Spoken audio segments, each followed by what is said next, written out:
Hey guys, welcome back to the channel. My name is Tony and the channel is Tony Talks Cards. Thanks for checking this out.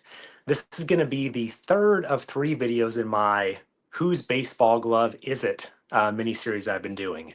So if you followed along, I've done two videos prior documenting two old vintage 30s, 40s-ish era baseball gloves. I'd had my collection for about 10 years and until about 2 months ago had never actually looked to see if there was a name inscribed on the glove and who that person even was. And I pulled these out of my collection a couple months ago, was rearranging stuff in my card room, and it caught the light. And I saw, oh, there's a name on these gloves. And I just, oblivious, had never thought to even think whose name would have been on these gloves. I just cared about them from the glove looked cool, it was old, it smelled like an old glove, and had that in my display room.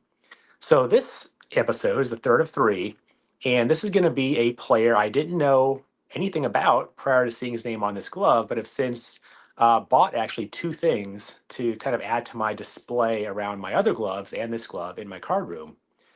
He played in the 1940s for the St. Louis Cardinals, managed a bit in the 50s, and spent some time as an NL MVP, believe it or not. In the 1940s, too, he was an MVP. That was a little joke, I guess. Was the MVP of his league in the 40s, in one of the years in the 40s. So I'll let you kind of think about that. Who could that be for all you Cardinals fans of players during that kind of pre-war, during the war, post-war era, who that could be. So, but without further ado, I will turn the camera around and show you the glove, reveal the name, show you a couple things I bought from this player to go with my display and talk about his career a little bit and his contributions to his team and Major League Baseball. So without further ado, I will turn this camera around. All right, welcome back. I gave you some hints before I turn the camera around. Those who are Cardinals fans may already know who I'm talking about, but I'll show you the person first and walk through and show you his glove. The person I'm talking about is Mr. Marty Marion. Played with the St. Louis Cardinals most of his career. This is a 1951 Bowman card that'll go with the glove that I'll show here shortly. But let's first look at the back of this card. It says he was called Mr. Shortstop, was 6'2", 170. Is Mr. Manager, if you please. Fans and players were delighted when Marty was named to pilot the Cards in 1951. A back injury had kept the lean, lanky shortstop from seeing a great deal of action in the past two seasons, so 50 and 49 probably, but he played enough in 1950 to sew up the best NL fielding percentage around short at 978. He hit 247 in 106 games, one of the game's greatest fielders, card number 34.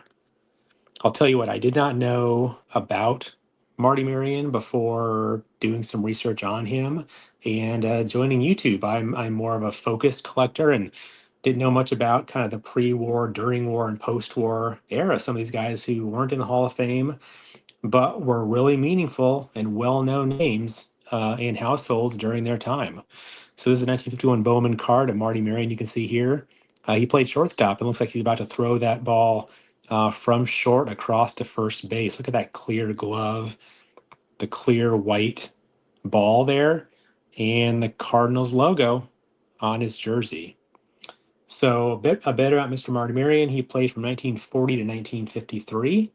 And while all in St. Louis, except for the last couple of years with the Browns, I believe, the St. Louis Browns. He also managed early in the 50s as well. And like this card says, he missed some of 1951 due to injuries and then managed into the early and mid 50s. He was called, like the back of this card says, called Mr. Shortstop. He was 6'2", about 170, and said to have long arms and had nicknames like Slats or Octopus due to his long arms, I'm guessing. He was a 263 hitter in his career. It's nothing overly exceptional. And only had 36 home runs, so not quite a big home run hitter, and no double-digit home run seasons either. But like I alluded to, he did win the 1944 NL MVP and is the first NL shortstop to do so. He was an 8-time All-Star. Imagine that, from 1943 to 1950, 8 times in a row All-Star, and part of the St. Louis Cardinals Hall of Fame. He had over 100 hits, per season for every year of the 1940s. That's pretty great there for 10 straight years, 100 hits every year. He played in the postseason in 42, 43, 44, and 46 for the St. Louis Cardinals, of course. The Cardinals won 3 of those 4 World Series, and Marion's best performance was in the 1943 series against the Yankees, where he batted .357 in the series, and his only World Series home run was also in that same year. He lived to be almost 94 years old. So, man, if you were a Cardinals fan in the 1940s, or a fan of baseball, National League baseball in the 1940s, you surely knew who he was. And definitely playing in 4 postseasons in 5 years. That's pretty amazing too. So that's the card. I actually picked this up for about $5 or $10 for this kind of display I'm putting together to go around my glove that I found. So there's the card. Without further ado, I'll show you the glove as well. This is the glove from my collection, and where it says his name is right here. I think it says Martin, and then Marion, Marty Marion, professional, and then it says floating heel. I'm sure I could Google that and see what a floating heel was in a glove, but that's kind of cool. And then made by Rawlings.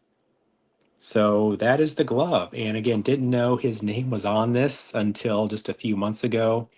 And I like to build displays and curate collections and build kind of themes around things I display in my card room. So even though I'm not a Cardinals fan per se, right? I love all baseball, all things old and all things history. I wanted to pick up a couple things to go with the glove.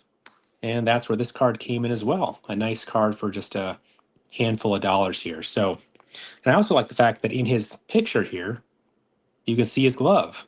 Now, I don't think that glove, you can see the webbing on that glove, is not the same as this. I'm going to move my camera around to you, so I apologize. This is the glove. You can see there's no webbing, so it's not quite the same glove as in the 51 Bowman. But nonetheless, that's the back of it here. Well, maybe it had some webbing actually right there. There's something missing maybe. Or actually, sorry, there it is right there. Shows how much I prepared for this video. But yeah, that could be tied up differently too. So, but that's the back of the glove. And one thing I also did buy in addition to this card, I bought, this is an M114, I think it's called Sport Magazine or Sporting News. I forget. I bought one of these for my Elmer Riddle glove video just a month or so ago. But this is Marty Marion. I love the fact that it shows him in the Cardinals uniform jumping in the air and a picture of a glove. And so maybe that's the type of glove that Rawlings put out with his name on it. I don't know. But I got this for $5, no more than that, from the same seller who got me another one of the M114s I showed earlier. So that is put that up here. That's the Marty Marion picture with his Bowman card, all of which are new, sitting on the Leaf book. I got to read that too. And then again, here's the glove. So very cool. Love getting into this research, learning about someone I didn't know much about, but man, to be the 1944 NL MVP, have hit 100 hits in 10 straight seasons of the 1940s, and have played in 4 out of 5 postseasons during the 40s.